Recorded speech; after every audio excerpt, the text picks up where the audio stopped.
Hello, welcome to the stream. Um, Stop the music for now. All right, so today, trying something new, um, which is I am streaming without fans. Quite liberating. No, but what I'm doing is before I play Magic, I'm gonna be reacting to this video, which is called Red Deck Wins from Ristic Studies. I don't know anything about this channel. I just heard that this video was very good. Oh my fucking god, it's 22 minutes. It's a fucking long time. But still, I really want to watch it, and I think it could be interesting to do a little viewing party here. If you have watched it and are not interested in this, feel free to not watch, I guess. But I'm gonna jump into it because this shit's fucking long. By the way, I'm gonna. All right, I'm gonna be stopping and talking through it. Otherwise, I would just watch it in my off time. Fucking, what's this? What's this game called? I guess that's Warcraft. Oh, I got some great editing. I'm assuming this is like a professional channel. I think it's. Hopefully, this isn't too loud. If it is, please tell me. Oh, I love seeing mountains and fucking tapped creatures.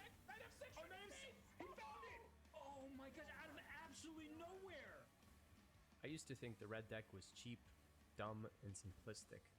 But yeah. The older I get, the more I understand the attitude of those who play with a bunch of basic mountains and a grip full of fire. I love it when people say this, that they respect red deck wins. It's something I like hearing because I think that the deck is very misunderstood. So I love it when people understand, like, it's not just a monkey deck, like a monkey that knows how to use tools. Grinders who holds nothing, like Jaws leaping over the Leon 25, like Stefan Babcock blowing out his vocal cords singing punk songs in the band Pup. Like those kids in the Sandlot who knew they had one summer to live it up before everyone. I've never seen this movie. Is this a good movie? I assume this is a pretty crappy movie. This is the story of Red Deck Wins. Wow, that's really bright. Holy shit. It all started with a daydream. Love mountains. Back in 1994, Jay Schneider was sitting in a linear algebra class at Georgia State University, but his mind was elsewhere, wandering, thinking about magic.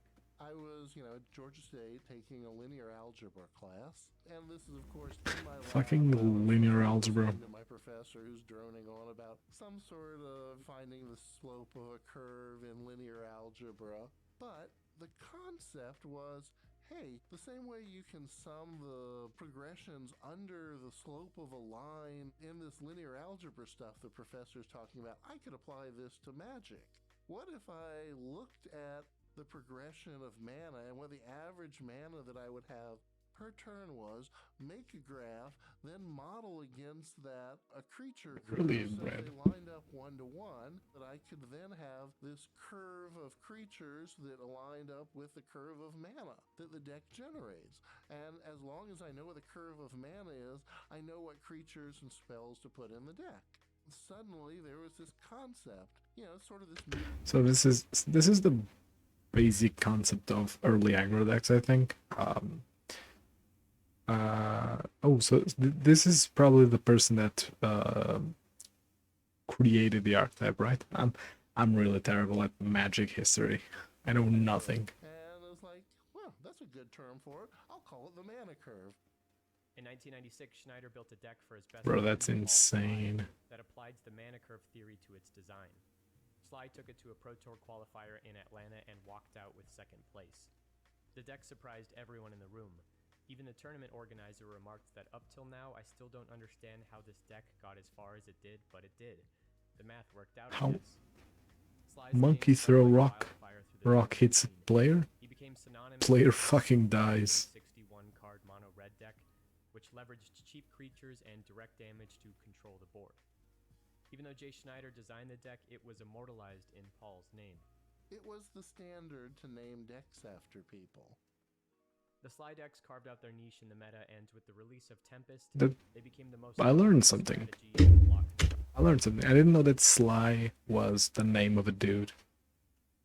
Didn't know what it was. But now I do. Format. It was here that the skeleton of the original deck took its first major derivation in the hands of Dave Price, who shifted the play away from controlling the board in favor of a full beatdown approach. With a pile of cheap, aggressive creatures and a streamlined mana curve, Price won Pro Tour Los Angeles in 1998 with Dead Guy Red. a deck of Ball his own. Lightning is such a cool card. Duelist issue number 29, Price wrote a primer on Dead Guy Red, reminding readers that aggressive decks are extremely focused. Their goal is to kill opponents as quickly as possible. He would repeat this line 3 times in the write-up. The DNA of all future beatdown strategies is right here in Price's winning deck list. The numbers are almost comically simple: 16 basic mountains and a playset of nearly everything else. Cursed Scroll was integral to the deck's win condition, but it was the creature suites that carried the load of the damage output. Among them, Jackalpup is especially representative of the deck's ethos. With Fucking Jackalpup. strong on rate, and its drawback shared the same attitude that drew players to the red decks in the first place. That is, winning will hurts, but you can't make omelets without cracking some eggs.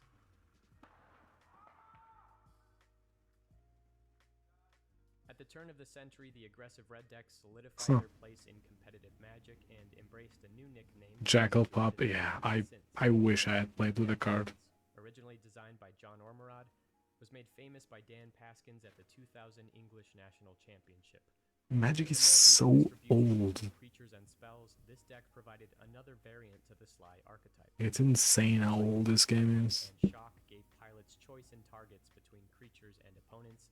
And Okay, I got a comment. I got a comment on this. I don't know what this Shock art is really fucking weird. I don't. It's very funny to me. I don't know why. It's just so dramatic. I know he's getting fucking shocked, but it's so dramatic. It's so funny. Deck some late game inevitability. With the inclusion of 3 pillages, this deck could also destroy opponents' I lands, love pillage. a strategy called Like- Ponza that would shoot off as another branch of the Sly tree. 4 years later, another unexpected red deck took top 8 of Pro Tour Columbus and extended a list that resembled Paskin's build. Yeah, I kind of love it, to be honest. In Fancy Blue instance, Shuhei Nakamura registered 25 1-drops. The deck Holy returned to the first fucking play shit. 25 1-drops. This guy and I could definitely hang. every single game. Red deck wins has no time to win. Holy shit, that's Fires awesome also quality. when its basic mountains enter the Yeah, battlefield. it's big same, my Same kind of is true deck. Creatures. As Michael Flores famously noted, the theoretically ideal red deck of 40 bolts and 20 mountains needs bolts. 4 turns to kill you dead. 4 turns. Fuck yeah, it does. To begin, the finals here. Oh, is this the whole game? Keith Please Feldman let this on be the Wizards whole managed to game. get to turn 4 alive. He's piloting a blue-white control deck that stabilizes Does it have a and date? timely Supreme Verdict. But Kevin Rand's mountains are entering the battlefield tapped. He's going all in for turn 4, racing to beat the board. Is that Gotta be a little quicker to the ground than that. This is a Rakdos Cackler. It's gonna be Rakdos easy. Cackler, yeah. The ideal draw. Turn 2.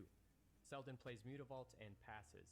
Rand attacks with Cackler, then chains together 2 Burning Tree emissaries into a Fire Fist Striker. holy fucking shit? Oh boy. And Kevin Straw's not shabby. Holy shit. Turn 3. Selden plays Banishing Light to remove one of the red creatures, then passes back to Rand, who immediately starts counting. See Rand doing the math. You see red guy tapping the Wait. table like that. It's not a good sign. You're dead. It's not good. Yeah, I think this is All-out it. attack and a blood-rushed Rubble Belt Maka, Selden's life total is cut clean in half. Rand then passes the turn. He's aware of a potential sweeper, which is exactly what Selden draws in Supreme Verdict. But he has no islands to cast it, so he passes back to the red deck.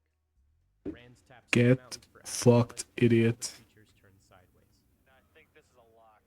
Titan Strength. That is it. Kevin Rand wins game number 1. Imagine drawing your route Keith Selden and having no lands to cast it because you're a greedy SOB and you're playing Mutavault. Red deck. That's a shock, and that is going to do it. Mono red aggro in the hands of Kevin Rand is going to defeat Keith That was and it's a 3-2 was for the awesome. Another That was prototypical feature Titan of Strength is Mono really Red fucking is strong. cost. Not only do the creatures and spells run a low rate on mana, but most of the cards can be found Really left fucking over strong. on draft tables Does and Heroic, into does physical games. Pioneer Heroic play Tom this? Ross the boss proved that sometimes you can't buy wins with expensive cardboard. As they say, all that glitters Oh, yeah. is not gold. This is very relevant, what you just said. It doesn't? Huh, that's weird. It's really strong. But what the guy said in the video, he said that Tom Ross the boss proved that sometimes you can't buy wins with expensive cardboard. you can't buy wins with expensive cardboard. A lot of people point at Magic and say that it's pay to win. It's actually pay to play, meaning that it doesn't matter how much money I waste more than my opponent, it doesn't make me more likely to win the game. And I am including Modern, even though, you know, Modern Horizons introduced a lot of power to the format at not a cheap cost. There are still a lot of very strong decks that are on the cheaper side. Like 4-color Omnath isn't the best deck of the format. Like that deck costs way too much. How much does it cost, you ask? 4-color Omnath costs about $2,000. Looking at Empty Goldfish value. Every other deck is half that, with Burn being a fourth of that. And Burn absolutely claps 4-color Omnath. It's only 2k, yeah. It's worth more than my fucking car. But yeah, it's you gotta pay to play, but that's the thing with every hobby, right? You gotta pay to do it. Like I play musical instruments. I gotta pay to have those musical instruments. So it's there's a cost of entry. And with Magic, it's I don't know. I guess it feels kind of silly that the cost of entry is buying cardboard, but it is what it is. And I think that message should really be passed on to newer players, that the game isn't a pay to play game. It's just a pay to win. It's just a pay to play, like a lot of other shit in our world. As they say, all that glitters is not gold. 5 damage comes across from Ross. Burton sees at 5. He takes a draw. Looks like it was a copy of Xenagos. He's got a lot of expensive cards in his hand. They're worth a lot of value in dollars, but they're not going to get the job done against Ross's sock full of pennies. Yeah, the sock full of pennies, the garbage bag full of batteries beat down that Tom Ross is bringing to the table. I fucking love this duo of Tom commentators. Ross took this pile of draft shaft to the SCG Invitational. Yeah, the cost of entry is He named the deck after kind of Ross' too high for what it by is. following much the same principles. 17 basic mountains, 31 1-drops, 26 creatures, $60 and a spot in the finals. I love this moment in Game 3 when Ross drops 3 Legion Loyalists into his own Eidolon of the Great Revel. To 6 himself. Gosh, you gotta love that. Like omelets and eggs, Red Deck wins when the life totals go down, their own included. Yeah, Eidolon 31 drops. 31 1-drops. After a Gotta love it. I wish Standard was still like that. God, what a time to be alive. You know how this one ends. Oh, I was alive. What a time to be playing Magic. For a kill, it's Rebel Belt Maka. Gee, I love this. God, Tom Ross. God, I love this so much. I'm glad other people feel this way too. Bad skills, Titan strength, Rebel Belt Maka. Wins that 45 cents. Providing the colorful commentary on this match is another legendary pilot of Mono Red. Patrick Sullivan is renowned for his Oh. skillful play with decks running basic mountains. This man knows how to Best exemplified tap a mountain or two. Ross Merriam from the 2020 This play, I'm glad they're playing this. After a clean back and forth, the players head into Game 3, where This is Merriam such an has insane play. presence against Sullivan's Grim Lavamancer and an active Sulfuric Vortex. In this spot, Merriam is also winning the life total race. Patrick's between a rock and a hard place here. That knight threatening lethal. After a think, Sullivan goes all in on the gutsiest line, one that only pays off if Merriam makes even the tiniest of errors. Patrick starts by casting Chain Lightning on Aethersworn Canonist, which will let him play more than one spell on his turn. Then he cracks a Scalding Tarn going to 5, and taps 2 for Flame Rift, which deals 4 damage to each player. It's such a gutsy play. Life, but 1 is not none. Flame Rift. Gutsy. I like that. Always gutsy. Patrick Sullivan is nothing if not gutsy. Patrick passes the turn back, but on his end step, Merriam has a response. Blinking and missing. So, a lot of people like to point at this game, and they say that Ross made a huge mistake by acting. There's some articles about this. From what I understand, Patrick Sullivan got himself down to 1 and passed the turn with untapped mana. Which I think Patrick Sullivan himself has like an article detailing why his line wasn't even the best. But basically, what I interpret from this is that Patrick Sullivan put himself at 1 and he passed the turn with 2 open mana, which suggests to Ross that Patrick Sullivan has lethal on his upkeep. Because why would Patrick Sullivan put himself at 1 if he was just gonna lose? No real reason, yeah, because no real reason for that. So he baited out that wasteland for Price of Progress to deal exact seize damage. That's how I interpret this play. I think Patrick Sullivan has detailed like what his thought process was, and I think there's articles out there explaining why that wasn't objectively the best line. But it's still fucking amazing that he put Ross in a position where in Ross's head, Ross was just outplaying him big time. He was like, oh, I'm gonna crack this. I'm gonna pay the Wasteland mana to crack Vortex, so I survive on my upkeep, and I just swing and win. Ross could even just pass, and he would win, because Vortex... oh no, wait. He's destroying Vortex. But the logic still stands. Ross was convinced that Patrick Sullivan needed Vortex's trigger to win. So that was the big outplay. Unbelievable. Unbelievable. That is how you play a red. Yeah, but that's basically it. So he put Ross in a place where he had to make a choice. I think that people have come to the conclusion that Ross didn't have to make a choice. Because he's at 9. Because he's had 9. Him being at 9 and peacefully having 2 cards in hand. I'm not gonna overanalyze this right now, but I think that the math tells us that no 2 cards, like there are no combination of 2 cards that P-Sully can have that would win the game if Ross would just let Sulfuric Vortex go. Of course, under the pressure, what was this? This is a quarterfinals of a big event. So yeah, wrong answer though. No.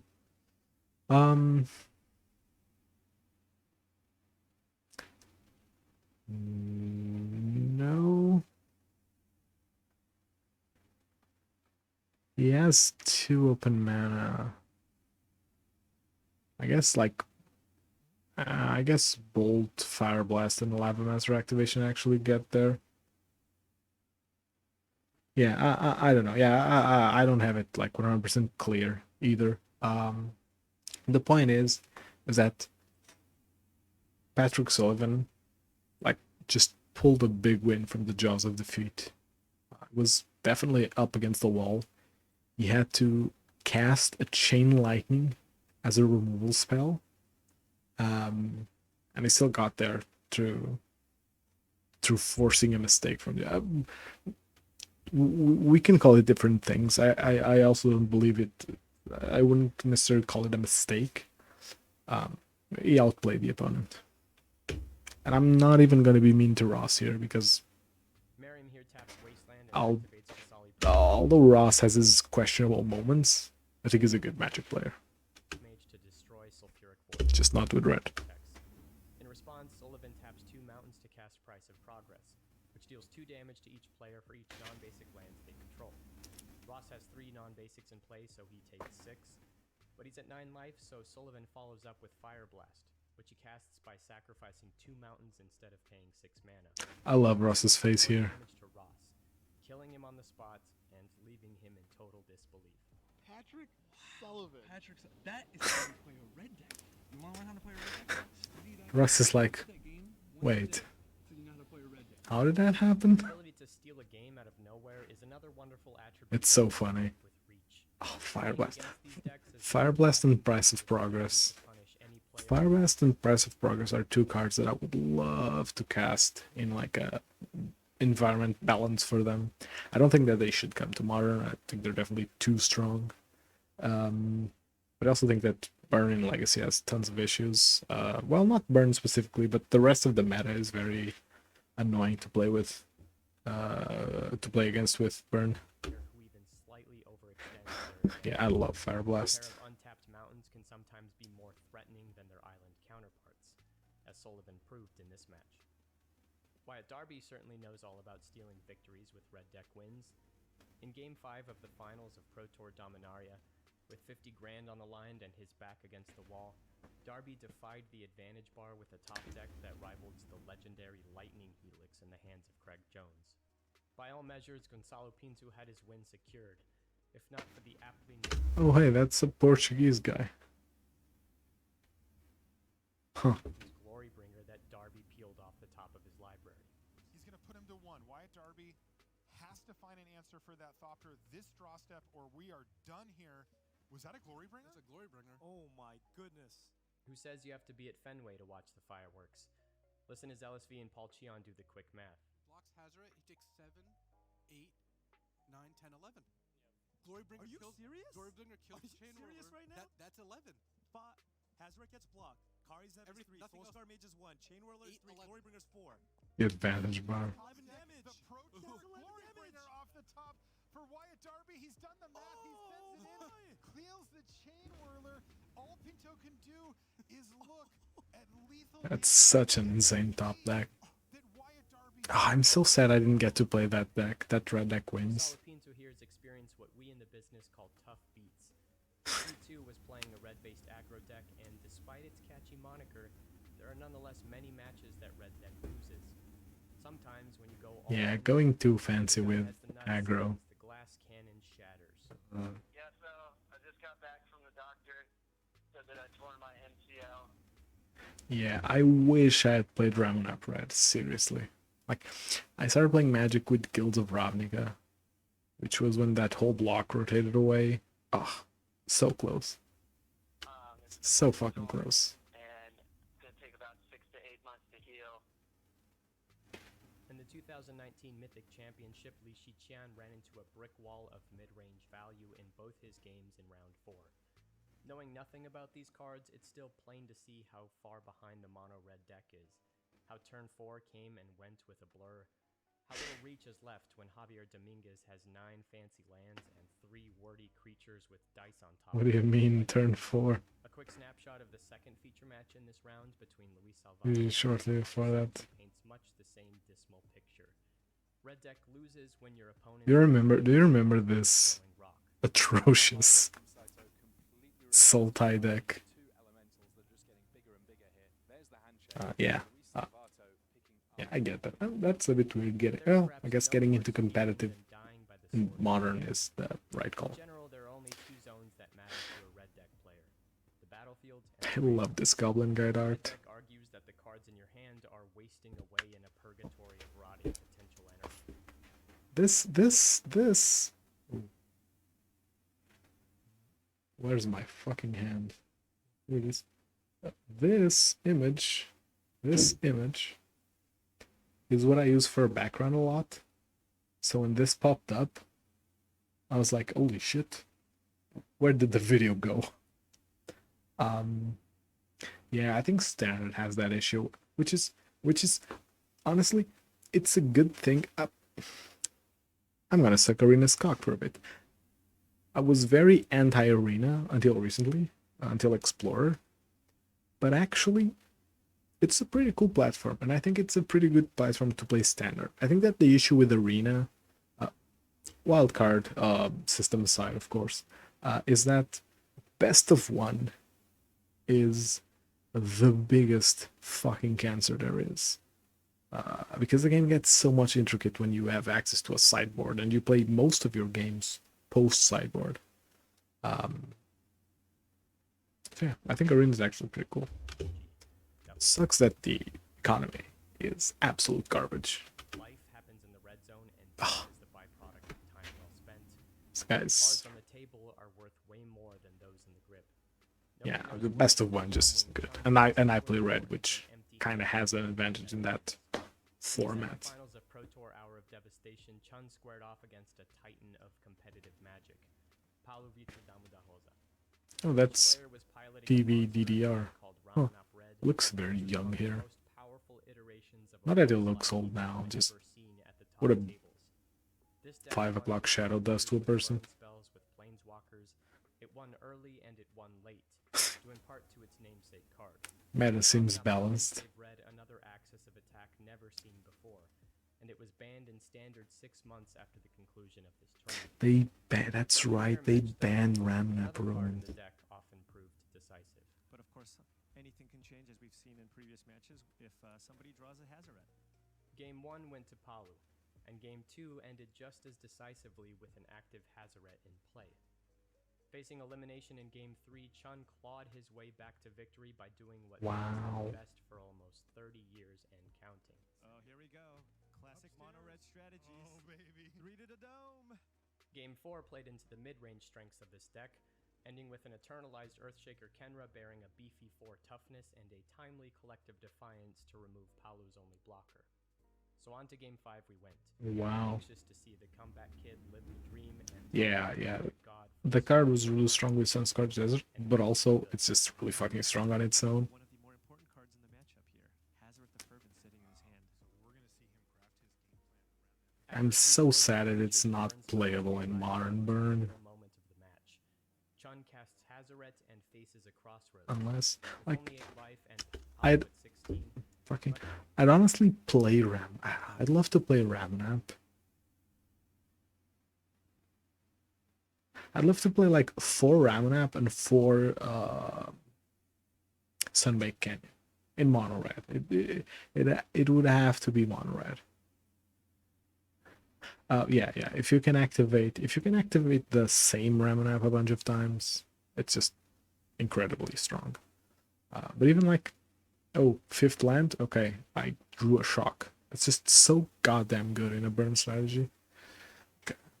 Really, it's the current modern meta kind of sucks major balls, but if we ever get to a point where I can brew mono red, 4 Ramanap, I think I'm gonna do that. Yeah, I love it in Pioneer. Between playing defense and racing. Oh, is it getting in there? He's shaking his head. He can't decide. It's such a close decision. He's looking Just at kidding, Hazaret. just kidding, just kidding, just kidding. He's looking at Hazaret saying, what would you do? Then, Chun goes all in. And he is going to... Oh, and he gets Hazaret the in. Fervent hits the red. Off to the races. The turn goes back to Palu, who follows his main line and chips Chun down to 4. Now everything is lethal, which means Chun's only out is an incendiary flow from the top of the deck. Together with Which an he attack with does. Hazaret, Which he does find, I'm assuming. exactly 11 damage to kill Palu and go on to the finals. On his draw step, Chun finds Incendiary flow? Is it a flow?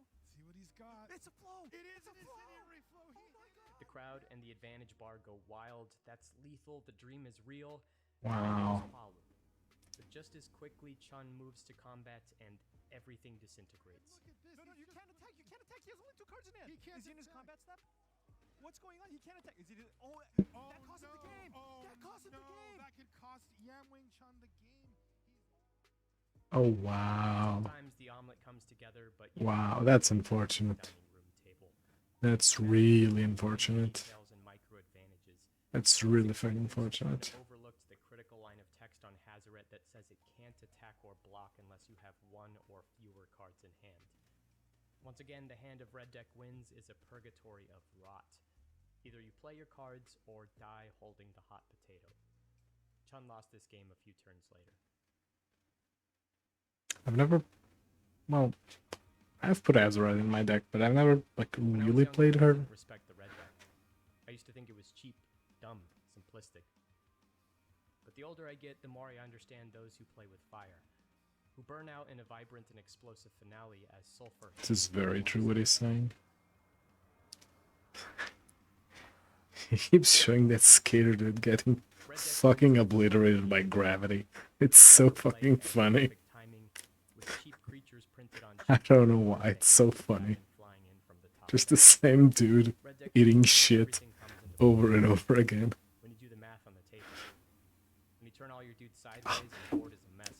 That's such an asshole move. Range of basic mountains. That's such an asshole move. Red deck wins The, when the, you go the, all the counting with the fingers on the table. That's such an asshole move. And I love fucking doing it. Just the mental message you pass to your opponents. You're like, I'm counting your days, morning in buddy. October 2015, Aaron Homoki stared down a flight of 25 stairs. Bargaining with security, the French police gave him exactly 1 hour to ollie the set. It's now or never, do or die. His dad was there, a contractor who knew the height The fucking dude. blueprints and builder's codes, but never from the top of a skateboard. After 12 It's the f- tries and 12 slams, Jaws rolled down the ledge for lucky 13 and went all in. That's really fucking high.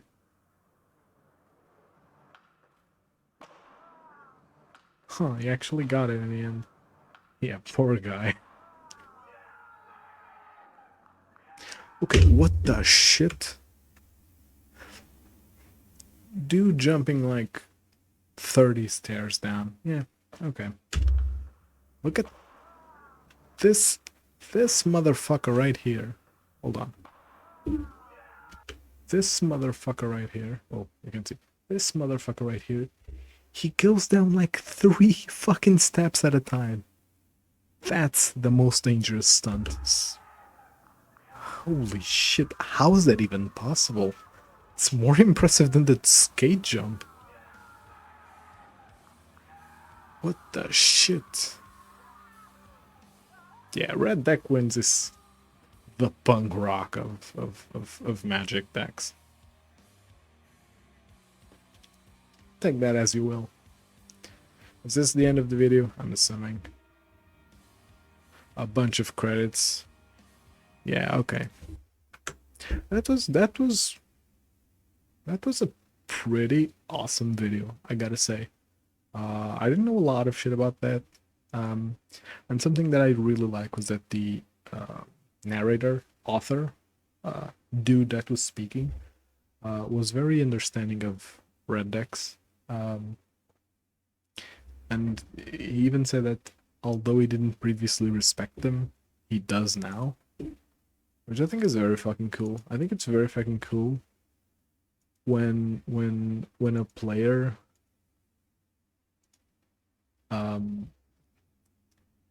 understands that a deck they might not like and they might look simple has skill behind it. The old red deck wins. Yeah, I'd love, like, pre-modern looks kind of shit, but I'd love for a format where I could just play these types of old red decks. It looks really fun. Speaking of red decks, I'm gonna, if I do this, everything disappears. Okay, cool. I kinda need an image here. I kinda need an image here, but whatever. This is fast enough. Okay, that was fun. Thanks to whoever hung out in chat, Wonky Wombat. That was pretty fun. Now it's time for some fucking magic. And we are going to play Explorer. Yeah, I just love those decks. We're gonna play Explorer. Because I'm really vibing with the format. It's been really fun. Let's look at my list first. Why am I so blue? I guess it is kind of dark here. So this is my, it's called Pioneer because, you know, I'm just too lazy. This is my current list. I'm compensating the lack of Monastery Swift Spear and Eidolon with Lightning Strike, Wizard's Lightning, and Gitu Lava Runner. They've been doing fine. I think I could see myself cutting Gitu for Strangle, the removal spell. Like maybe playing one more Karizev, like I don't know, a Shock, just because. But the Wizard's package has been decent enough. And my sideboard, I think my sideboard's kind of shit. My sideboards are so fucking messy with this singleton list. Can I tell my sideboard that this is for BO3? That's annoying. How do you feel about Fiashino? I don't love it. I don't really love it. I have tried it before, and I just feel like it just underperforms. It underperforms quite a bit because Fiashino's small booty just makes it have poor attacks, and for 2 mana, that's not what I want.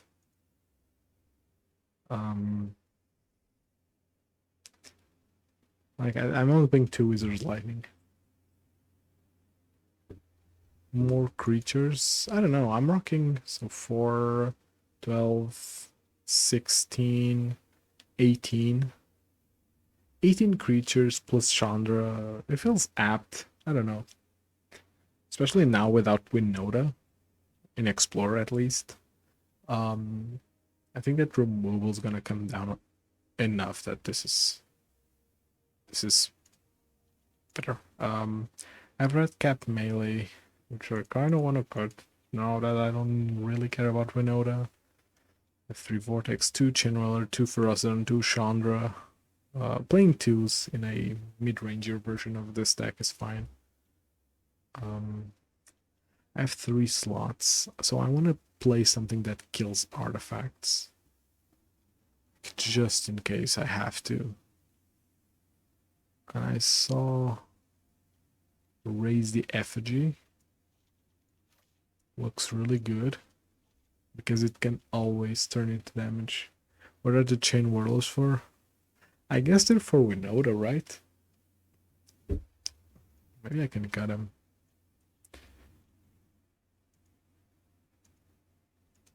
Maybe I can cut him. And maybe I can play a 3rd Ferocidon.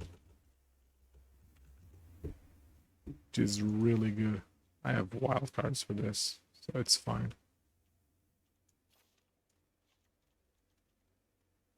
Do I want a Chandra Torch of Defiance? Another one in the board? I don't think so.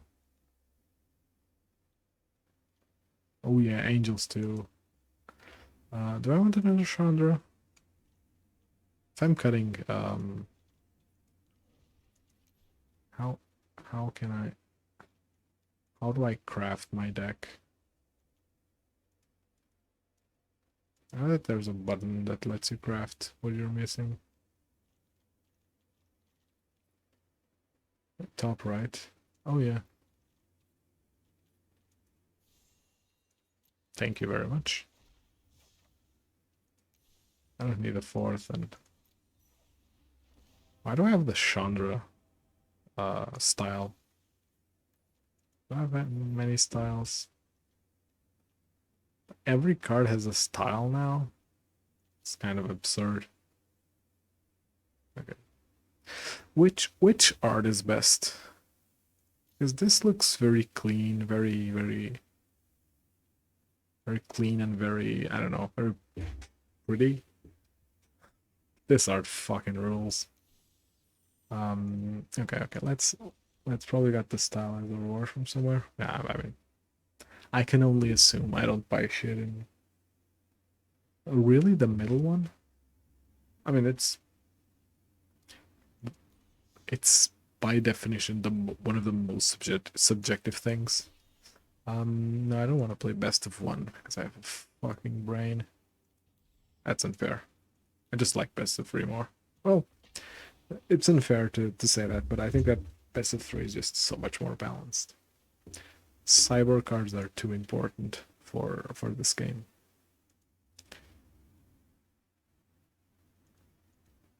Okay, hold on a minute. My fucking follow notifications are down. I should resolve that, but I don't think it's more balanced. Yeah, for sure.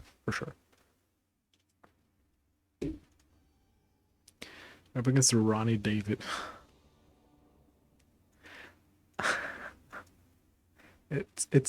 I find it super funny whenever someone names like their I guess Karizdev on curve is enough of a reason to keep. I kind of love it when people put their name on online shit. This is so funny. I might need the shocks, although I think I wanna scry here.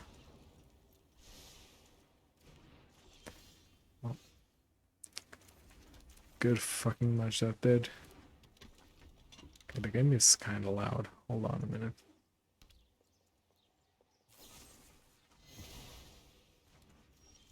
What did he do? Oh, he pushed my little man. Woman? Person. Yeah, I'm scrying here. Fuck that. I need not lands. Wait, do you gotta set up your faces? Yeah, I can think. Yeah. I'm gonna be real here. That's like 30% of the reason I wanted to stream Arena, yeah. Holy fucking shit. I've put 2 lands on the bottom. This is still happening. Do I want to let this do its thing? This do its thing, or do I want to kill it? I guess I can wait. So the one thing I hate about Arena is fucking god, you're totally right. This could be Greasefang. I just realized that now.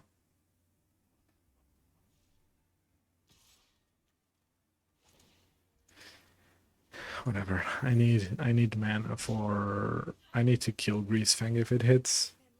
Yeah, good fucking call.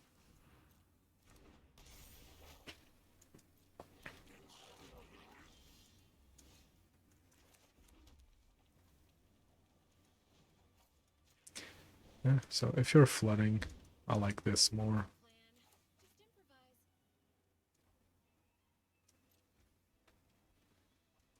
No, because it's dying. I gotta save it. Although this cure is... Oh.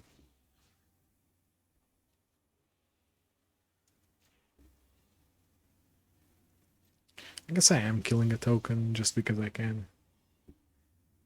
Hersey. That is... I'm assuming that's like a burn spell that exiles, right? I'm assuming that's what...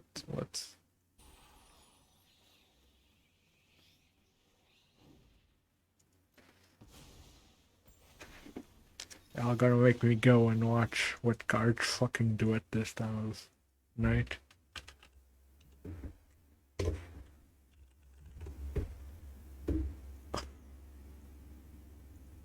Fucking mom wagon. Okay. Yeah. That card is a bonkers strong. Bonkers strong. It's one of the best cards of the set in my opinion.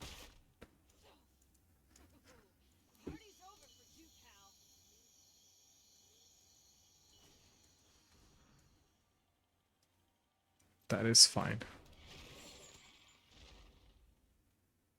Wait, he is... no. Okay, I thought he escaped it.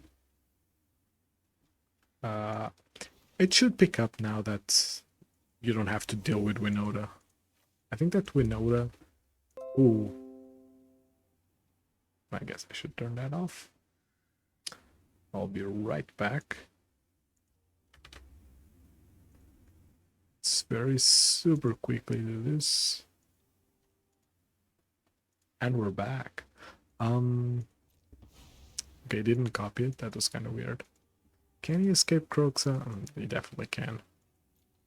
That could be a problem. Kroxa is a really strong card. Oh. Could you stop playing those? Please, opponent. I beg of you. Kiki doesn't have haste. Yeah. Oh, we need to tap it. Okay. Okay, yeah. Sure. I was thinking of, you know, good Kiki Jiki. So I think that at this point...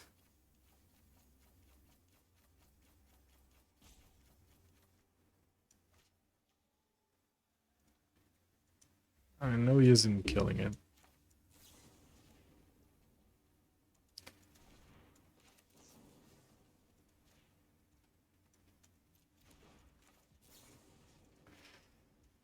Fucking hell. Yeah, I can see that. The card's... It's not amazing.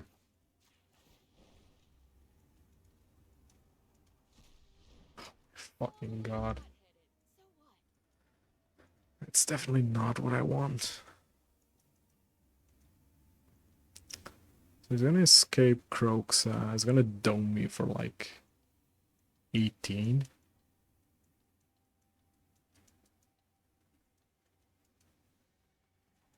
Unless I kill that, yeah. Yeah, I guess. I'm gonna lose here. I know I'm gonna lose. I'm just kind of why am I stalling? I don't know. I guess I'm just seeing what my opponent's doing. I assume his plan is to escape Kroxa into mid discard up to 2 cards. That's fucking strong. That's essentially irrelevant at this point. Are these treasures? Yes, they are. So I can kill this, right?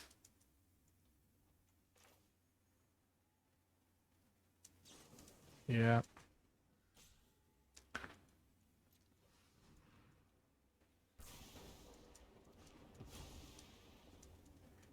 I mean, why isn't my opponent playing Kroxa? Is what I don't get. Oh, there it is.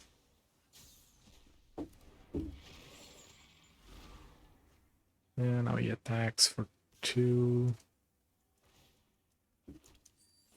Puts my little Chandra to death's door.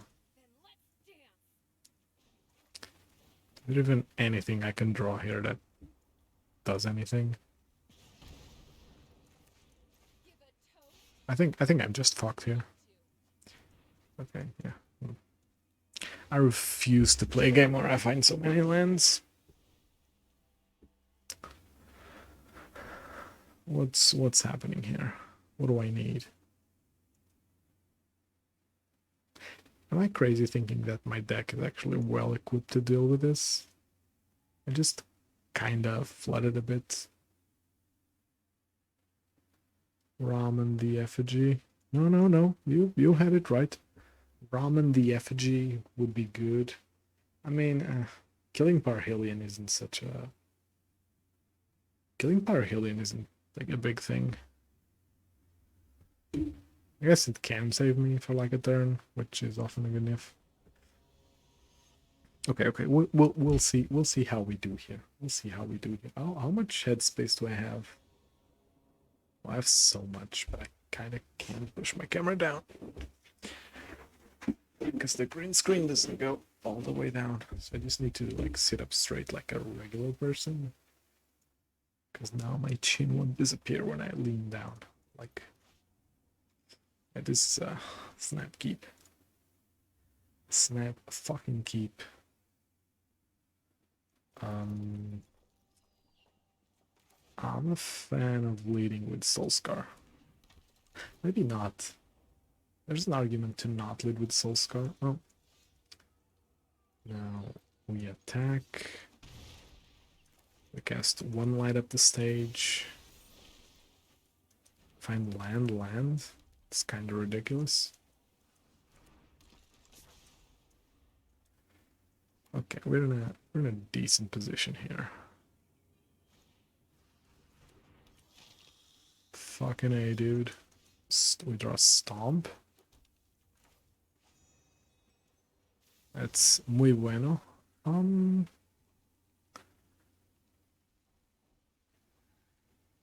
Yeah, I think I'm gonna Stomp face and skewer this. Oh, I guess I can light up the stage.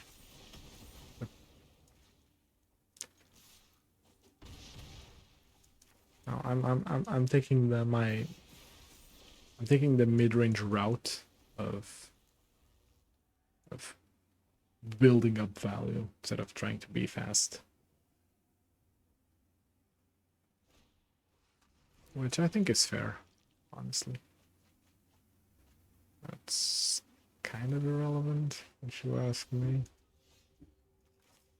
Play with Fire is a very good draw here.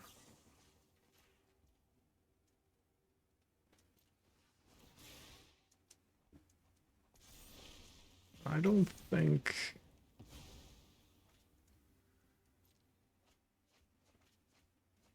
Okay, so here's what I'm gonna do. I'm gonna attack. And I'm casting Bone Crusher Giant again, taking the, is it like 20 lands, right? Yeah, 20 on the dot. I lose to a sweeper here. I'm not gonna play around the sweeper. Like, my opponent has to not play that many sweepers.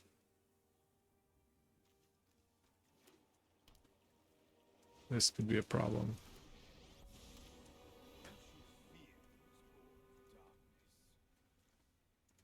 No, it isn't a problem. I have... Yeah, that's definitely not a problem. Jesus fucking Christ, lands.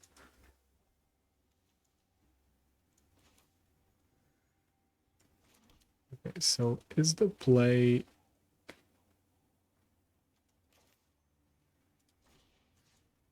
Wait, do I have lethal? Do I have lethal here? So this is 8. Is it exactly lethal? This is 9, yeah. Okay, cool. Coolio. Okay, now, plays fucking Sorin. I guess I want Rampaging Frost now in this matchup. I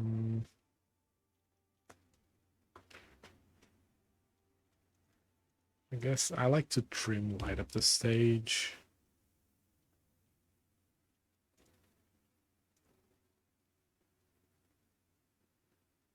Maybe Kari's having isn't as amazing.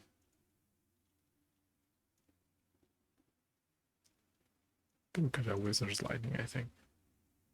I like trimming the light up the stage because and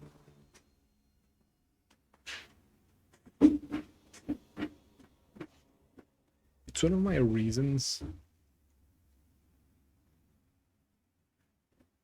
I'm gonna keep this. We all know the math. We all know the math. I'm more likely to draw a land before I need it than not.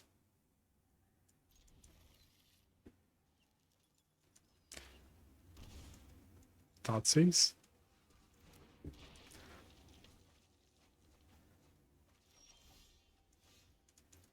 Fucking hell.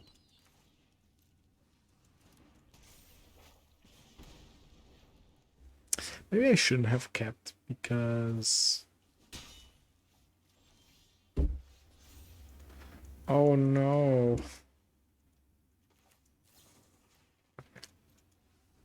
He also kept a one-lander. I mean, I'm just using the F6 value at this point.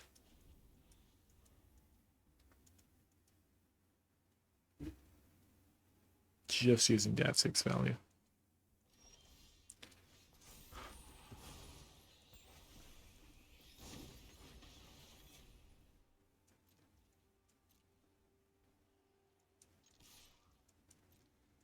Do you have removal for this? Oh wow. Do I kill Stitcher Supplier to exile it before it...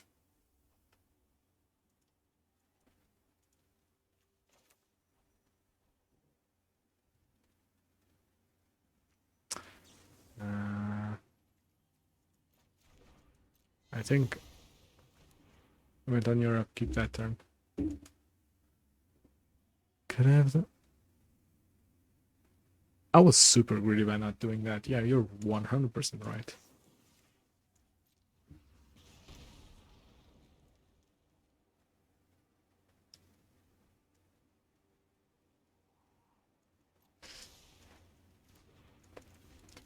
It sucks that I have to keep that land on top. It's fine. It's fine. Yeah, honestly, I've been thinking... Ooh, I could play a Ferocidon here, and that would be super good. I think I can wait. He's stuck on one land. He kept a one-lander. Fucking idiot. Ooh. I can't shout. Oh, that's really... It's like 1 in the morning here. And my window is full. Oh, I love this. I love this so much. Karizev. Stomp this hoe before it can remove anything. Yeah, this game's starting up real Millhouse. I still have a lightning strike for whatever comes. If I draw a land, I just have an excellent turn. My opponent is kinda just scooping. Or maybe ramping. Deadly Dispute is kinda strong. Oh, no. I mean...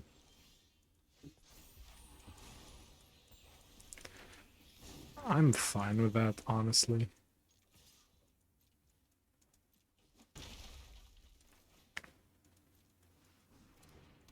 Bringing down the pain with Ferocidon.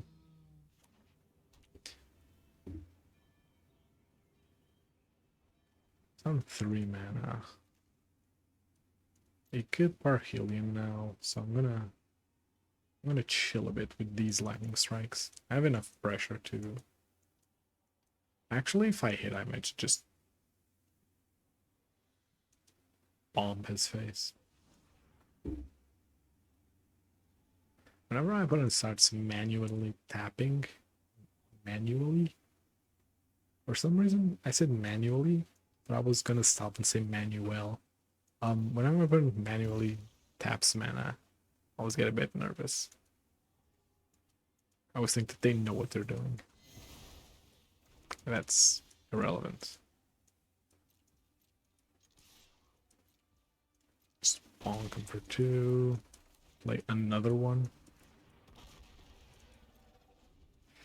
Yeah, I think this game is under control. Which makes me think, has this game...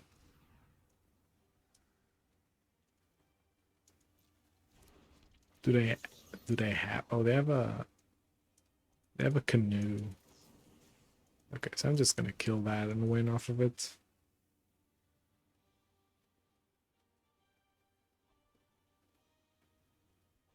Even if he has a village rights here, I don't care. If he has protection, well, maybe I do care.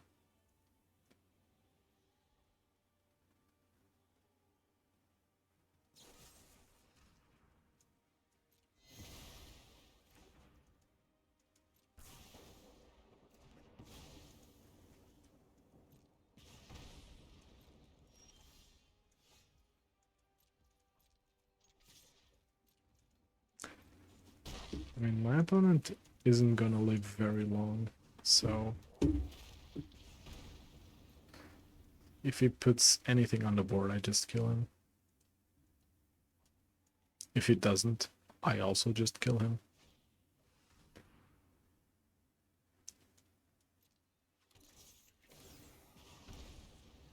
Can't stay away. Bonk. I fucking love lightning bolts. That's a little if I activated Den. You're very right. I forget Den is a card. As you can see, I'm not very proficient at playing Pioneer. Let's call it what it is. That's why I'm starting up these streams.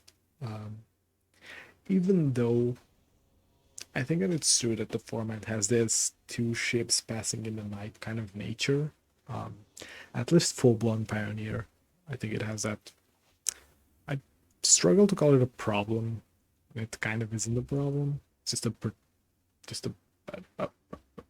the identity of the format. But I still really like it. I want to get better at it, and alright. And after, like, I don't know, not a lot of time playing it, I realized that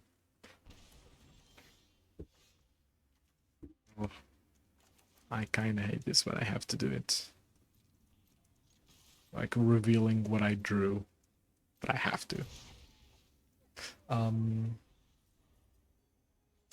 Although, like, the whole red player thing, oh, that's a problem. It means he's playing Wild Growth Walker as an ass trophy on top. Well, that shouldn't be a problem.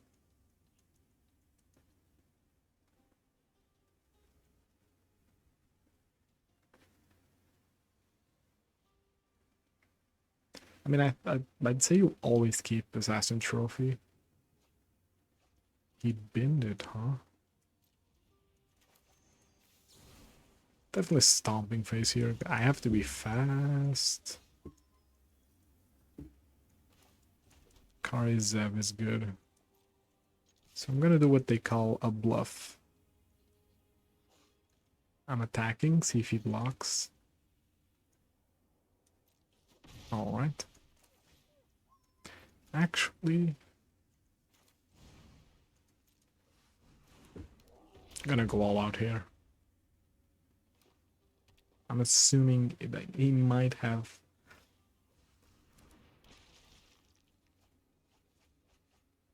He might have removal.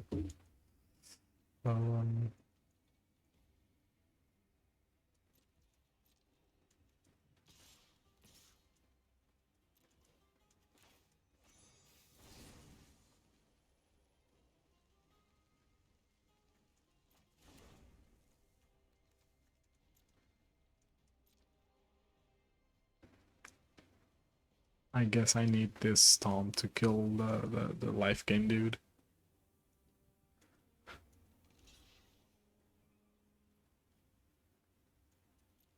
Ooh.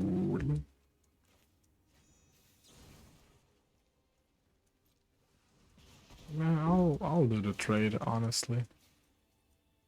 I'll do the trade. He's gonna put Innkeeper back in hand. It's fine. I mean, I'm inevitably gonna draw into removal.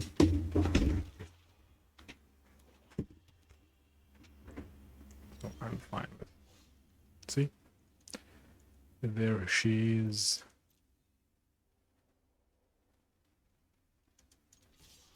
Just gonna attack. Collected Company. That's a fucking card. Oh no. Can I stop the explore trigger? I can't, right?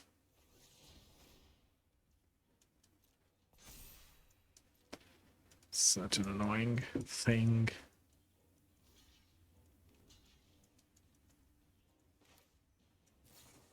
Get fucked, retard.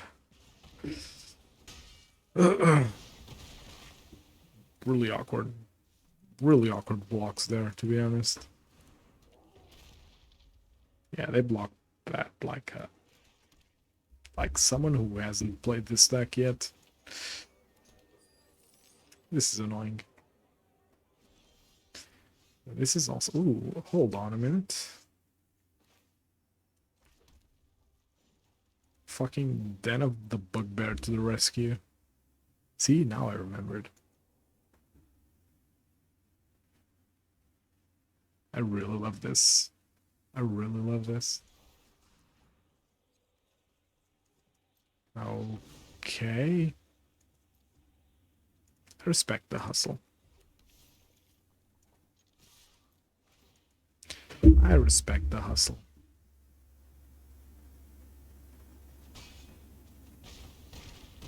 That's a lot of damage to take. That's a lot of damage to take. Oh. We did explore, which is weird because like from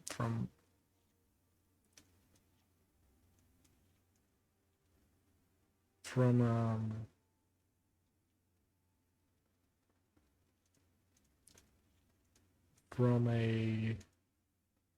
I don't think Rolling Vortex is worth it. Why am I even playing Rolling Vortex is the bigger question. I guess it's good against control. But I guess not because they have... Well, I guess March isn't really a reason not to play shit. Okay, this is a mulligan. This is a keep. Put him back a mountain. I have balls like that.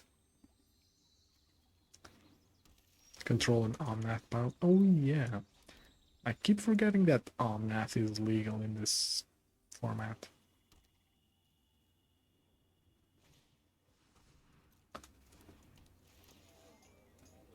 That is going to die. Bigger question is if I kill it now. I guess I kill it now because I draw a 2-drop.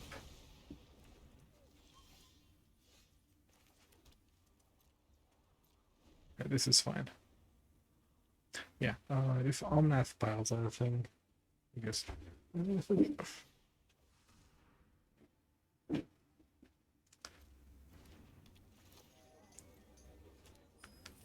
I hope he wastes the treasures here.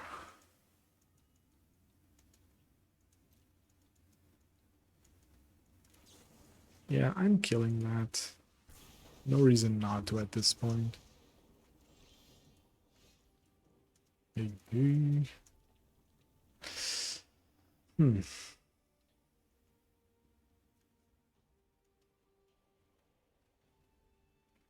I think I value Ferocidon more. So I'm playing it last. If that makes sense.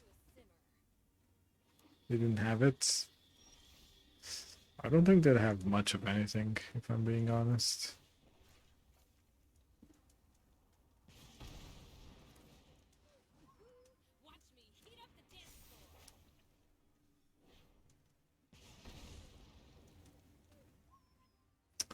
Am I playing Ferocidon? I think I need to keep Lightning Strike up for now. Yeah, because this could be an issue.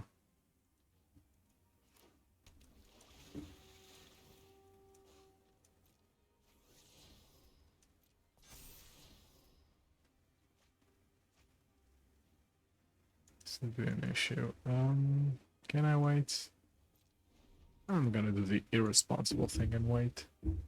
I think that because you drew the land. Oh, never didn't have it. Maybe I misread it. Yeah, I'm something that I've noticed is that I'm very good at drawing lands. It's, you know, more of a curse than anything.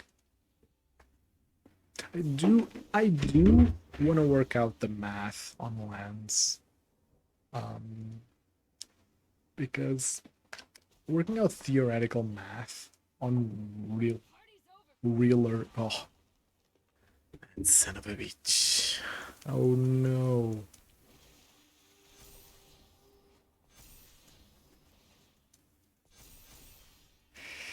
Yeah, that's a problem.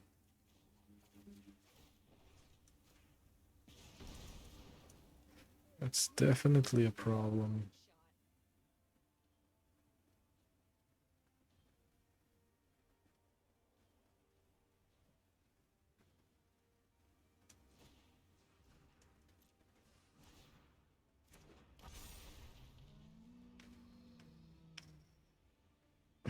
I knew about Astrophy and I still played into it.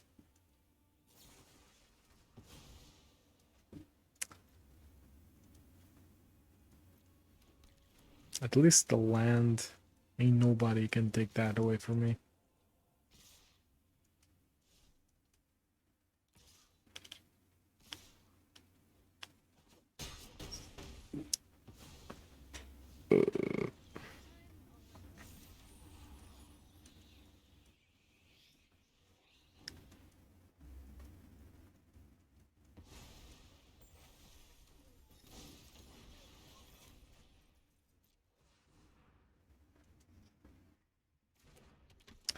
Looking kind of rough.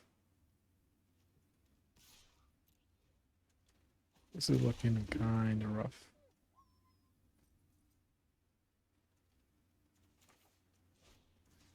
Yeah. So my plan, debated a strike too. Kinda. What did I strike?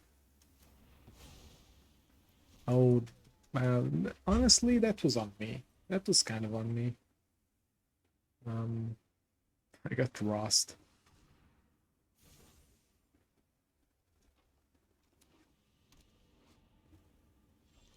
That's a weird card.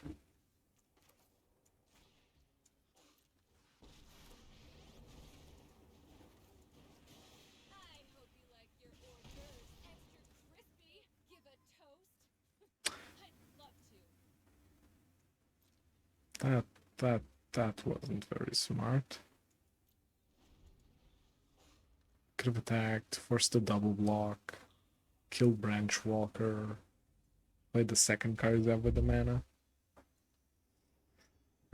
Yeah, this fucking card is not fine. Not fine at all.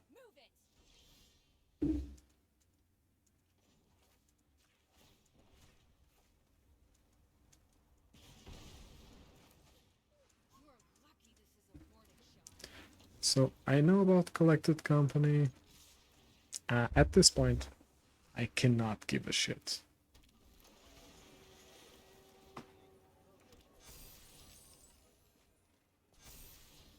I Okay, I do like my opponent's deck. I do like the Explorer deck. I think that it was a fun deck to be playing in Standard. I also think that my opponents built it terribly.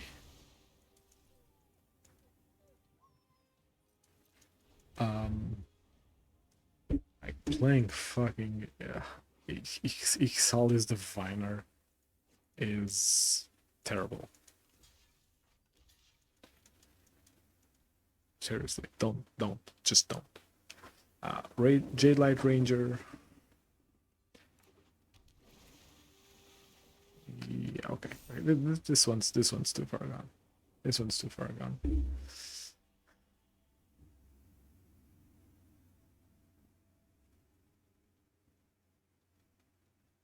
Honestly, Chandra Dress to Kill was kind of mediocre in that matchup. So much that I think I want to cut her. Random loose Wizard's Lightning. We're on the play now, though. We're on the play. Let's deal some damage. Let's deal some fucking damage. Alright. It's a bit better. That's a bit better. We have an aggro start.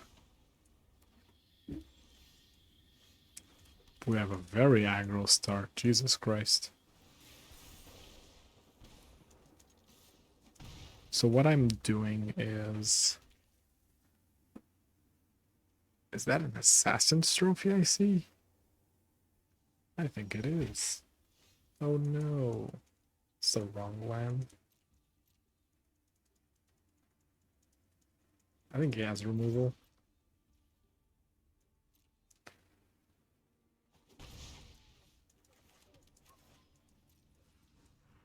Yeah, if I had drawn an untapped land, I could strike face and attack for 4. As is.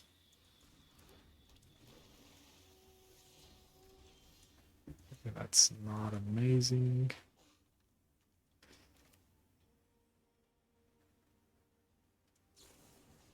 I'm gonna kill that. Just because I'm on the aggressor seat, so I have to be fast. Also, with Soulscar Mage on the battlefield, my Lightning Strike is really, really fucking strong against his up-and-coming Collected Company.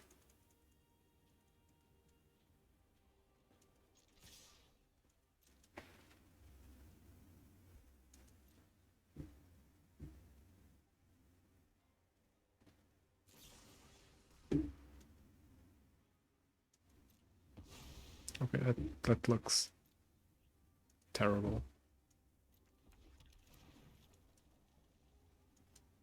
Why would he do that?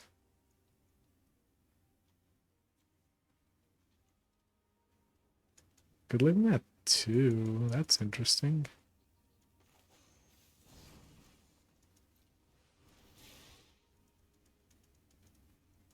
Oh, does he have another removal?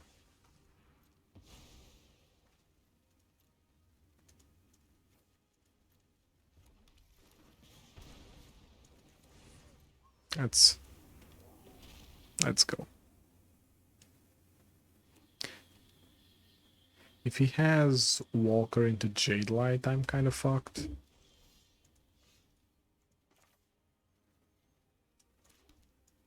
I'm assuming there's a Collected Company incoming. So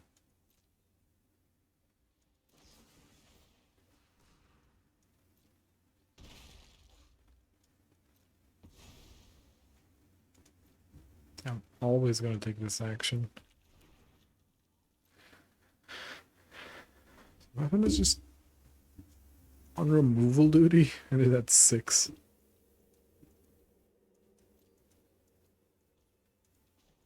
Yeah.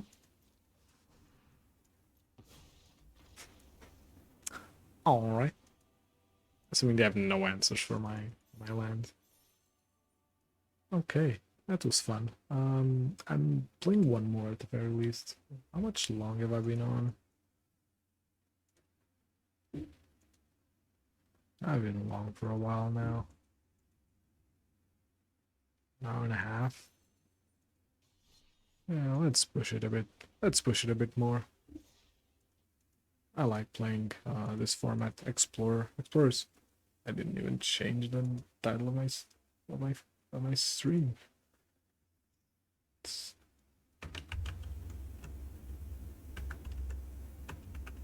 Explorer. Explorer has been fun. It's been a fun format to play this. I was gonna say raunchier for some reason. To play this form of Red Deck Wins, which I honestly like. Burn is my bread and butter in terms of enjoyment, but I quite enjoyed this too.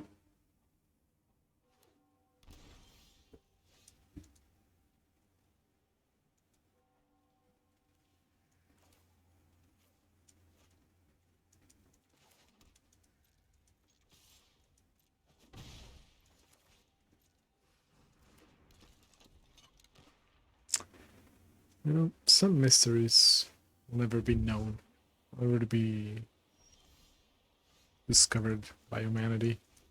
This is one of them. Why did my opponent shock himself turn 1? We'll never know.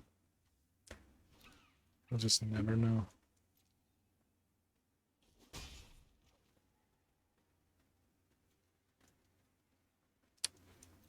Okay, so I'm not gonna cast spells here because I'm in a pretty good position. I can just wait. I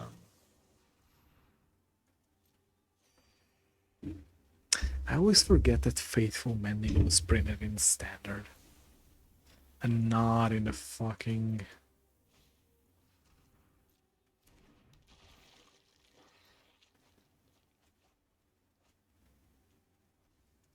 So it's Esper Greasefang.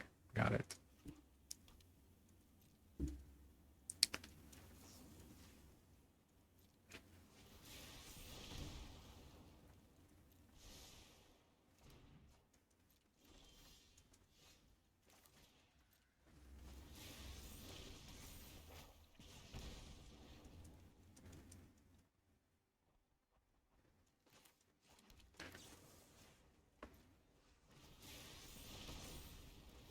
I mean, I'm fine with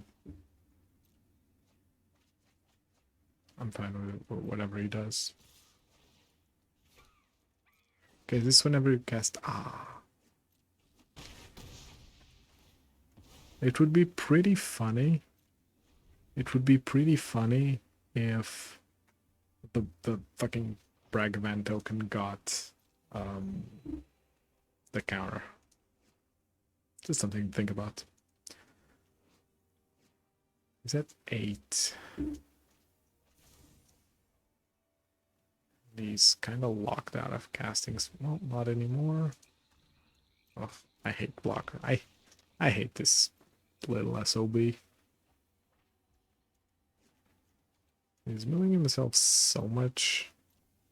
I assumed he had a plan. Maybe not.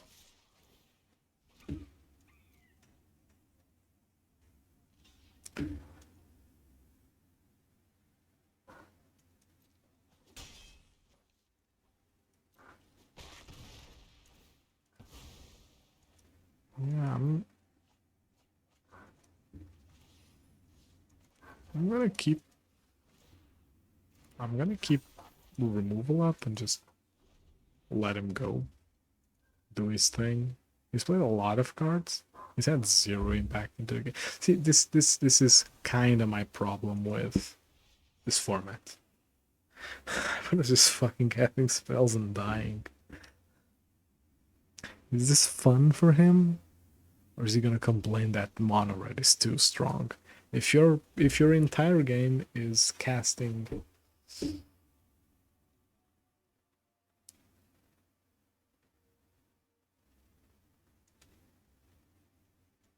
If your entire game plan is casting fucking Fateful Mending over and over and over again until you've hit cards that aren't terrible. I mean, go play Legacy. Go play Legacy Reanimator. At least that one's consistent. In no universe will my opponent draw like, how many cards did you draw? 6 or 8? Plus like 6 plus cards from turns, like 11 cards in total or something like that, or 12, and not like go off.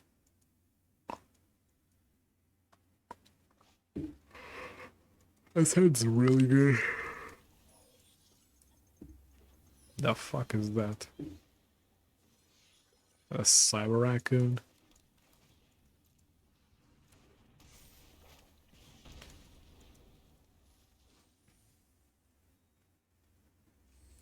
So this is something I found about these sleeves, the Black Lotus sleeves, is that if you just spam it, it goes crazy. Wait. No. It's the Soul Ring ones that go crazy if you spam them. What am I doing?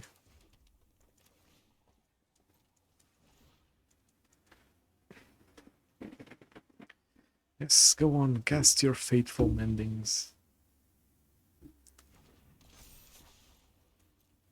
I'm gonna hold up removal in case I need it.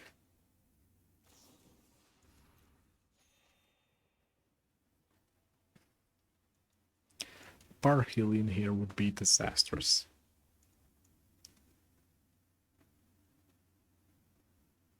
Absolutely disastrous. No Parhelion, we're fine. Super fine.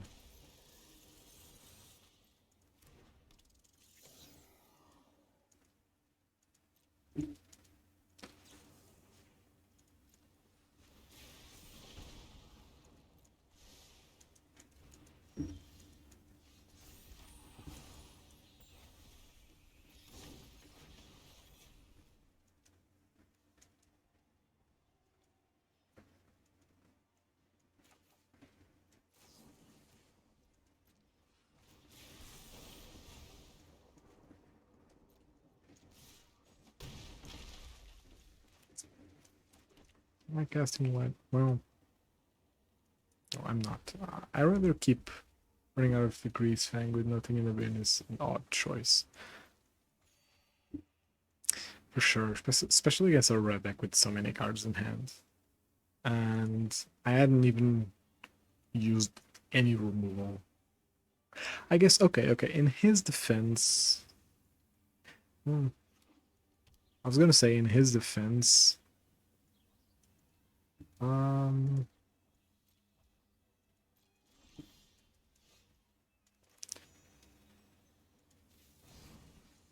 Okay, actually, no. Let's hit first, ask questions later.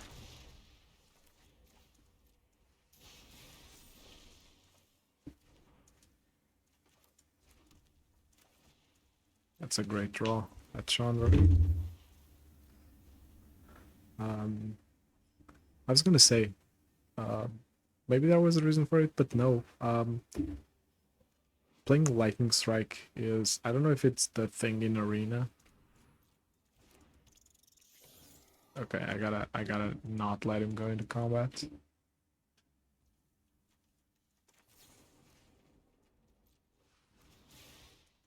I have lethal now. I'm pretty sure I have lethal.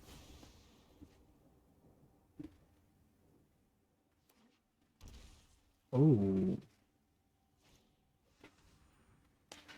Ooh.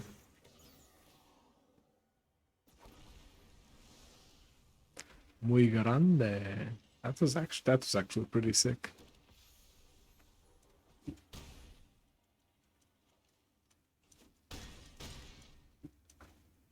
Can I beat him here?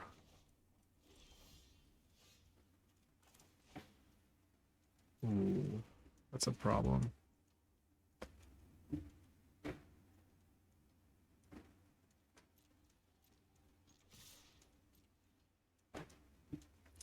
Try if you must. Try if you must.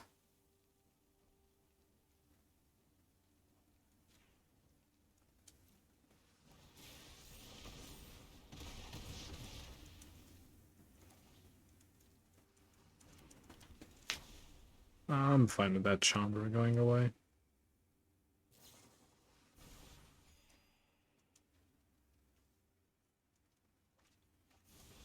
Yeah, okay. Yeah, it's lethal now. Also, the advantage of getting the parry out of the bin so far for its worth.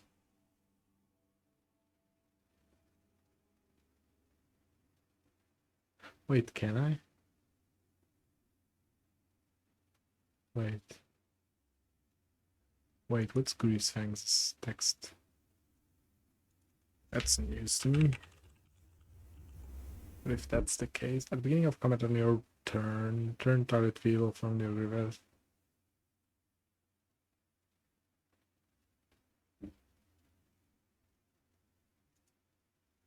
I can't, right?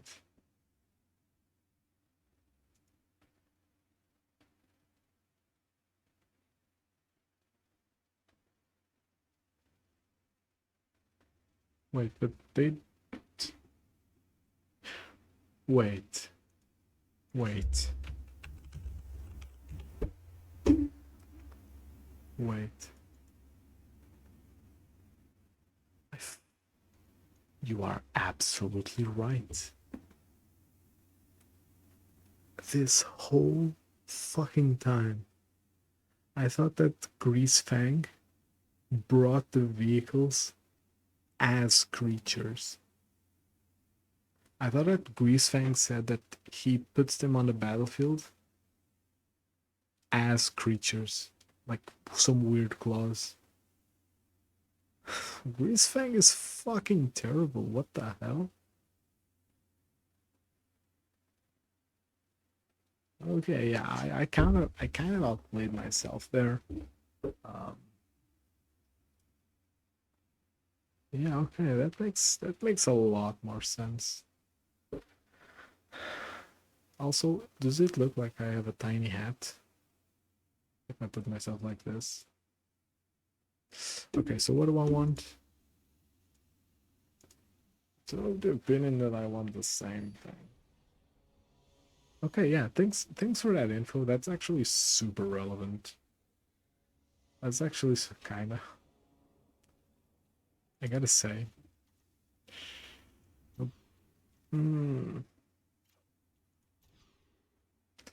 Going down to 5 hurts a lot.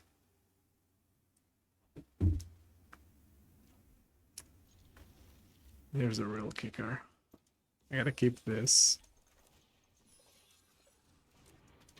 Because I have to have like pressure in 1-drops and lightning strike to kill the... It's actually pretty good.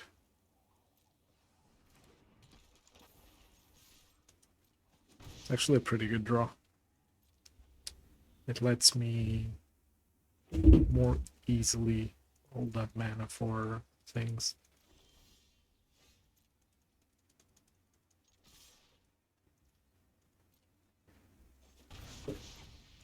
Just gonna keep the pressure. Yeah, I was saying before, I kind of forgot that Fateful Mending is a standard card.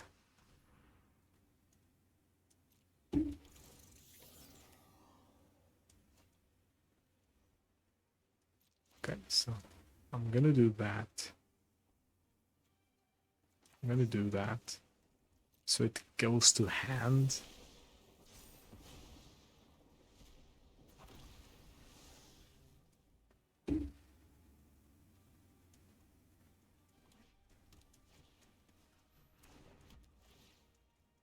Portable hole. Ain't we all just portable holes? Okay, I kinda like this. I actually need a land. Okay.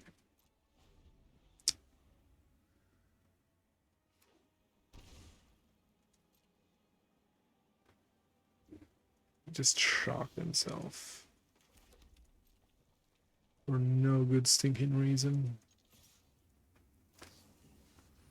Ah, that's a reason.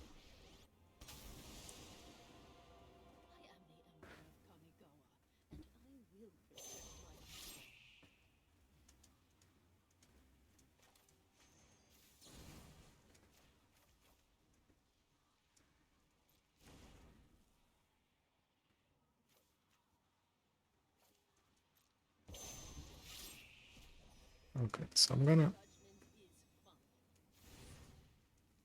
risk it all by playing the Bone Crusher to keep pressure on. If he goes off with something, there's nothing much I can do.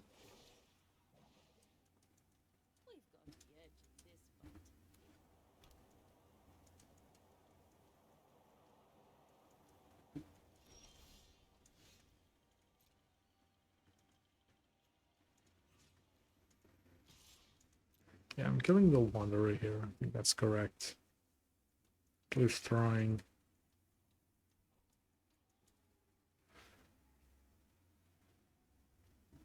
Come on, buddy. I know you'll likely have something. Oh, actually, okay. I'm glad I touched this. This is the one thing I don't like in Arena. Well, this is the biggest thing I don't like in Arena that made me not want to play Arena before. Which is, for some fucking reason, the Magic Online stop system isn't implemented here.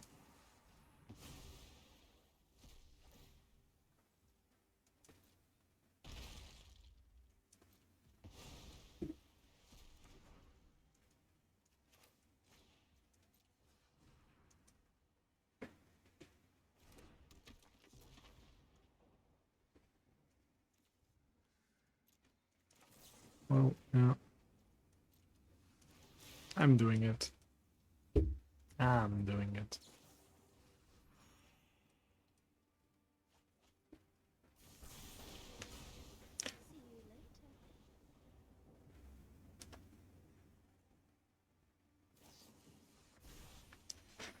Hopefully I have enough juice to get it there.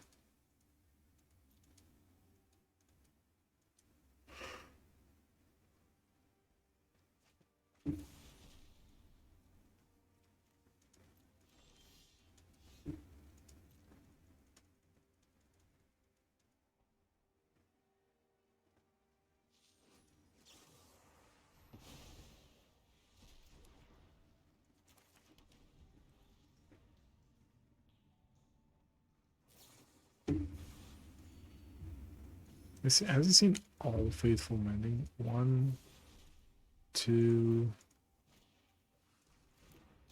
3. Okay.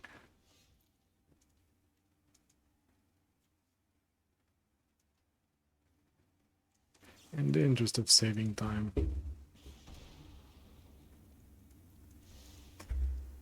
I'm keeping the land on top because that activates the Bugbear, and I need the pressure. But also does this reanimate him for good? Yeah, this card is really good. I guess it can shit out big things. Oh shit. It can shit out big things, so it kind of makes it not as good. Yeah, I'm just gonna go for it. At this point, that's all I can do. At this point, that's all I can do.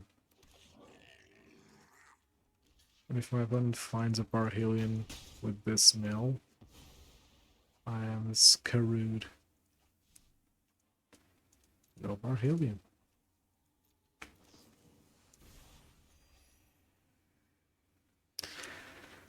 I guess it's just a matter of time. There it is. Yeah, this deck definitely needs Rest in Peace. Not just because of this, but also because of our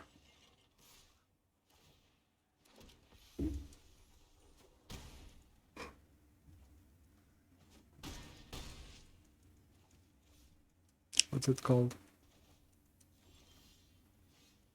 Ah, I'm still stuck drawing lands. Yeah, I'm dead in the air, so no reason drawing. Also Catavan is really good into yeah, Rakdos Sack. My favorite name for that deck, and I will never let it go, is Aristocats. It's beyond me why that name isn't the go-to name.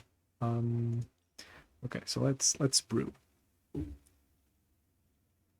I have 4 wild cards. It's more than enough. What the fuck is this?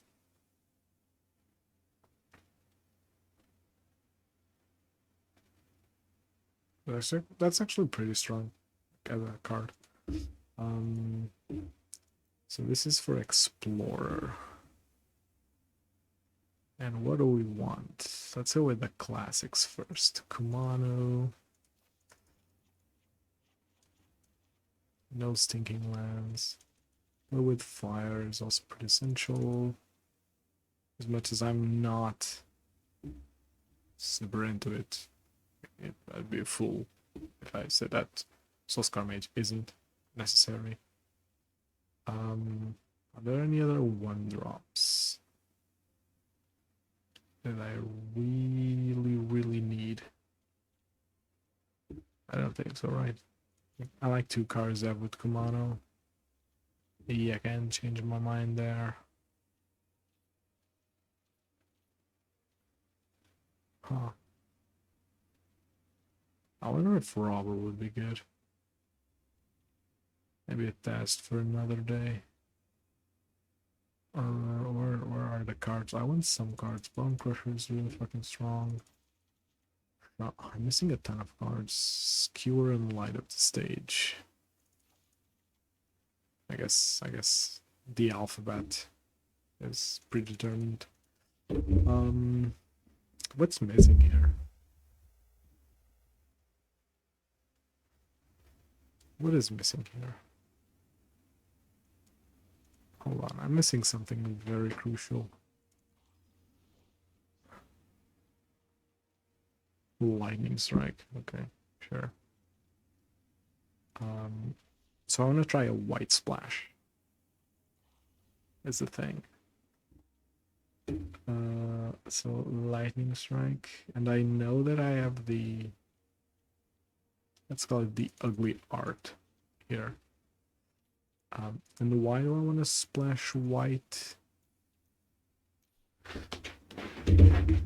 Because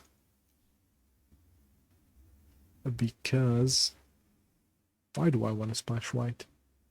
Oh, alright, I think Rest in Peace in the side where there's a lot of value, plus some other cards.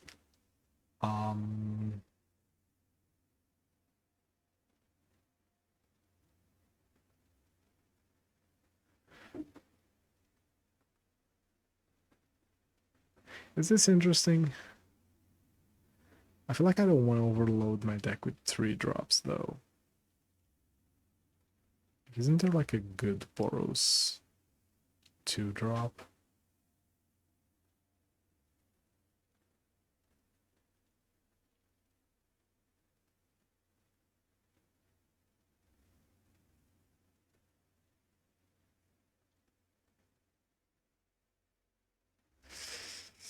There really isn't, is there?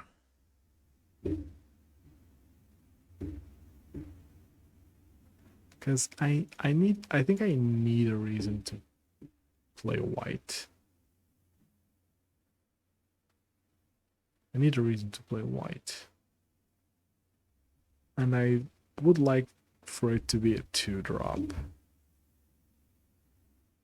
Just because the deck could use some other 2-drops.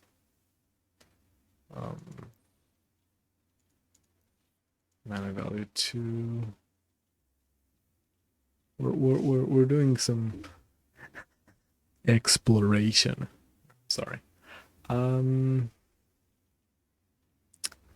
Are there no good fucking cards in this format?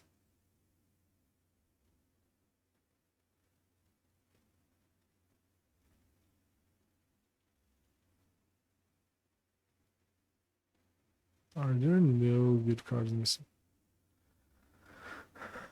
Luminarch Aspirant is curious. You play it like after Kumano, it's a 3/3. And your Kumano next turn attacks as a 3/3/2. You can also put the counter on Kari Zev for like a stronger. Maybe. I don't want to overload my deck with too many creatures. I have 10. Oh, I definitely do need creatures though.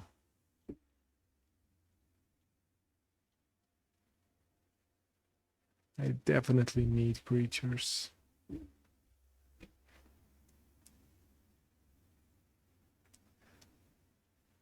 Wait.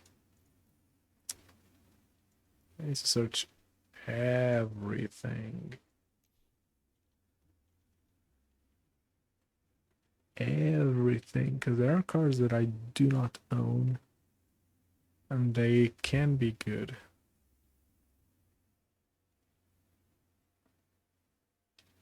With the one that made me think of that being Thalia. Thalia is a good Magic card.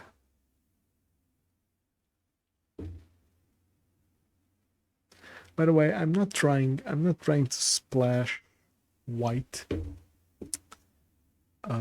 because I'm trying to compare this deck with Modern Burn. They're very different decks. This deck is much more akin Obosh from Modern. But my reasoning here is that I gain a lot of tools in the sideboard. Like, just from the sideboard, you get Rest in Peace, which is really strong in this format. You get, I mean, you inevitably get some artifact / enchantment hate.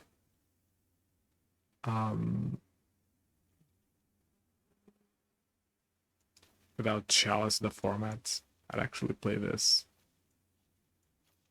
Wait, actually no. Rip Apart. Rip Apart is a banger of a card to be playing in your sideboard.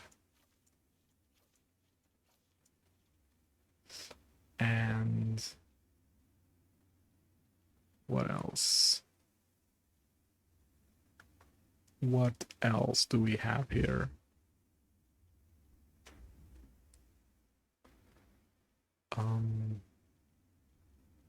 Yeah, honestly, these two justify the white, but I need to find some like good card.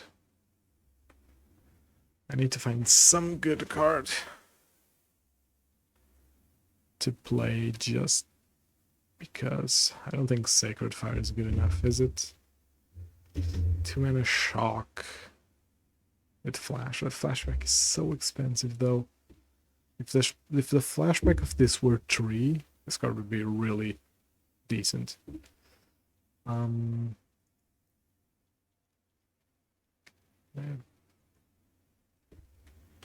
creature. We only get creatures, right? I'm even fine with playing a 1-drop here.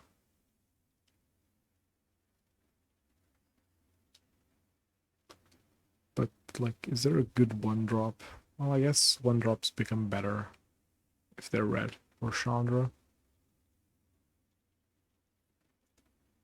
Are there no fucking good 1-drops?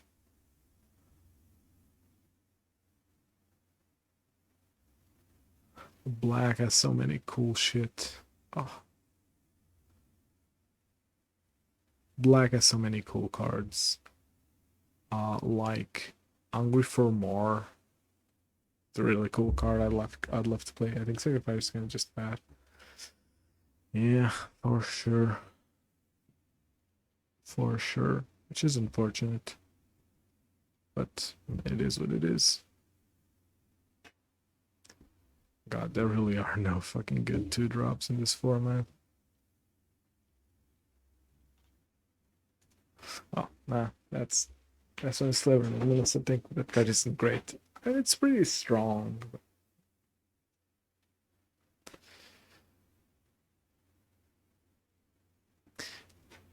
So what do I want from a 2-drop? I want a 2-drop to play well with my 1-drops. Plays pretty well with Soulscar Mage, like a big Soulscar Mage. I think just takes away the game. It also plays really well with Kumano because it comes in as a 3/3. So it swings as a 4/4, which is really big. Or it puts Kumano as a 3/3. Turn 3, it's not gonna be doing much. But the thing is that I don't know. It's a bit dubious. It's a bit dubious.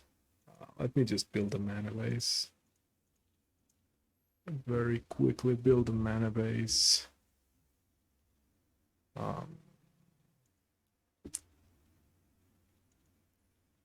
So I would play for Vantage, of course, for Shockland, for Pathway, and I think that's good enough.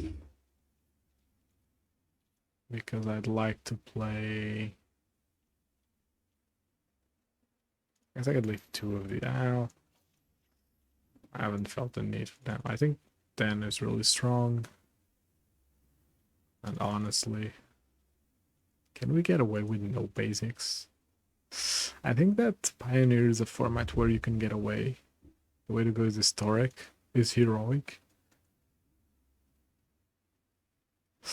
I mean, they're different enough.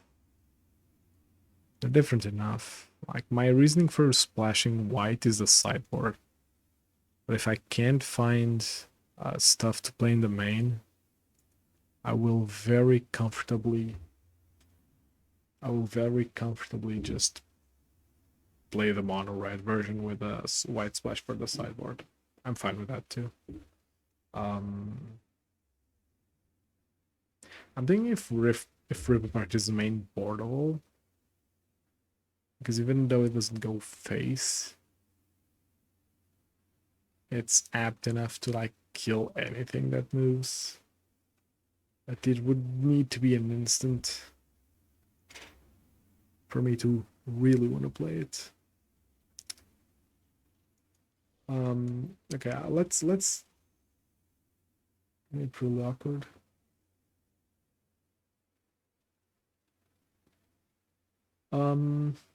Kinda. I mean, if I'm just playing the things on the side, I think I can mitigate those problems. Can I build heroic though? What does heroic play?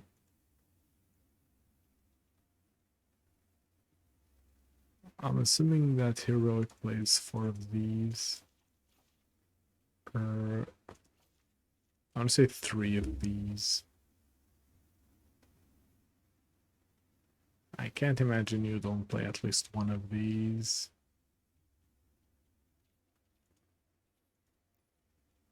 And then you probably play Soulscar Mage. Luminance and Skull. Yeah, Lumimancer are the 1-drops. Not that. I'm guessing you'll play 4 of these. I'm guessing Shock is good too there. Is there a deck list? I bet I can find a deck list that I don't have to improvise. There's already a section for Explorer. Oh, and Goldfish, but it's empty. I need to find the heroic.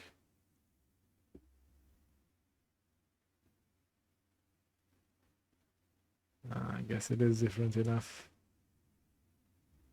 It's a new double strike creature from Capina. Is there?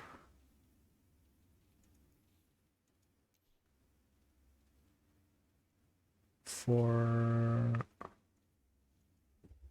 Should I double check here, right?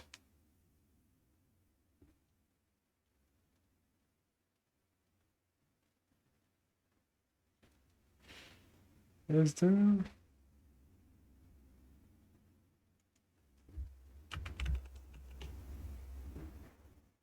Not seeing it. It's not this one, right? This is kind of garbage. It's white. Are you sure? Are you sure that's a thing?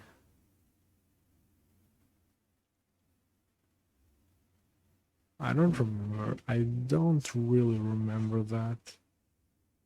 White 2-drop? Oh, I know what's missing. I know what's missing. I know what's missing. Yeah, I can see playing 4 of this. And Lumimancer. It's not from New Capena. And then you have most of the deck. Do you play Mavinda? I had a dream that you play at least 3 Mavinda. Like to mesh well with Feather. Yeah, I didn't have one. And then a bunch of spells. Yeah, I think I have enough juice to build this. So I'll look into it. That's gonna be it for today. Had a really great time in this stream. That looks kind of good. Had a really great time. I think you and Mavinda. I don't know. Mavinda. So the thing about Feather is that without Feather on the board, you're kind of just going all in, and Mavinda gives you some comeback potential if like you're facing a lot of removal and getting 2 for 1 a lot, because Mavinda gets to use the spells. Like you don't need Mavinda on the board for it to mesh well with the strategy, if that makes any sense. But it's definitely not a standard thing to do. Either way, this has been plenty fun. I think I am going to stream more Arena.